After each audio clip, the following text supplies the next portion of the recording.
What is going on, everybody? Welcome back to the channel. Aftersound here, bringing you Splinterlands content every single day. We also stream out here on this channel as well as on Twitch, so make sure you come by and say hello.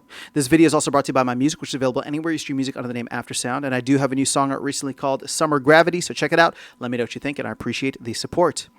All right, guys, one thing I just wanted to call attention to in this video is the fact that SPS rentals seem to be back in action. Now, obviously, there have been people renting or accounts renting out SPS all throughout. It's just, it was very sparse. And whenever I would come in, it would always be like a hit or miss type of situation where, you know, you come in and most of the time there's nothing there, or maybe there's just like one or two different bids. But over the last couple of days, I have seen a significant amount of bids that are in the mix now. And the only thing that has changed, the only thing that it really has changed, in my opinion, or at least from my perspective, is the fact that there are new reward cards out.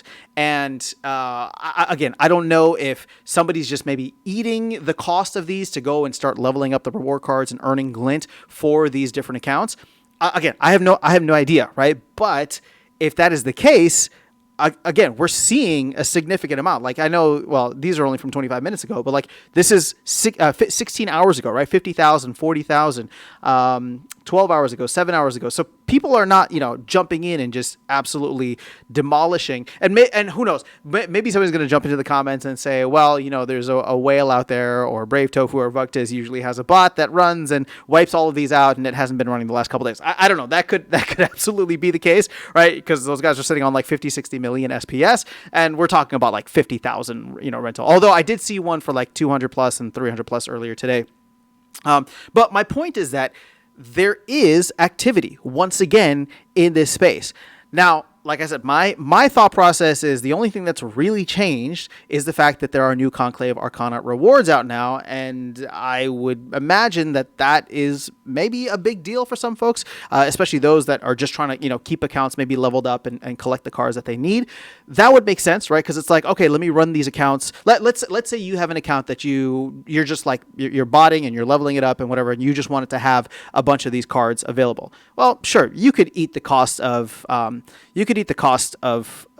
2,000 DEC per season to go and like level up these accounts. And when you think about it, like when you actually think about it, right, running the accounts, let's assume you already have the cards, and right now there's no survival mode, for example. So let's assume you already have the cards and you have a decent deck that can get, you know, a decent amount of glint.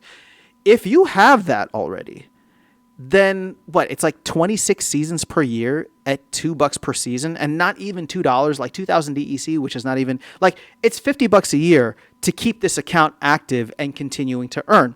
Now, a lot of people are going to look at that and say, oh, $50 a year, like I would pay $0 to play a game, right? Or I would pay $0 to do whatever. But keep in mind that this game is still earning you live, you know, relatively liquid rewards. Each of these battles is going to earn you some kind of SPS. Again, so I don't know what the full deal is for, you know, accounts like a Wallader or a Fox lately, and I'm not trying to get into that, right? Although I do recognize some of these here: Knoxville, Lord Kager, Sadie. So the point that I'm trying to make though is maybe people are just running these accounts, leveling them up, and then when they get the cards that they need, they don't have to run them anymore. And then, of course, the most obvious one, I don't mean to skip over this, but the most obvious one is that glint is a little bit more, or things are priced a little bit more expensive in glint. So now in order to earn more glint, some people might be trying to get more SPS. And since SPS is relatively cheap right now, and people can essentially get their bids filled, maybe just more people are getting, maybe more people are bidding for SPS, right? So it's been interesting to see. I'm very curious to know, though, from you guys if you are hearing anything else. Obviously, I try to keep my ear to the ground as much as possible, but there's just so much happening within the world of Splinterlands. So I know that other people kind of have a finger on the pulse whenever stuff like this happens. So if you are hearing something else, please do let us know in the comments section below.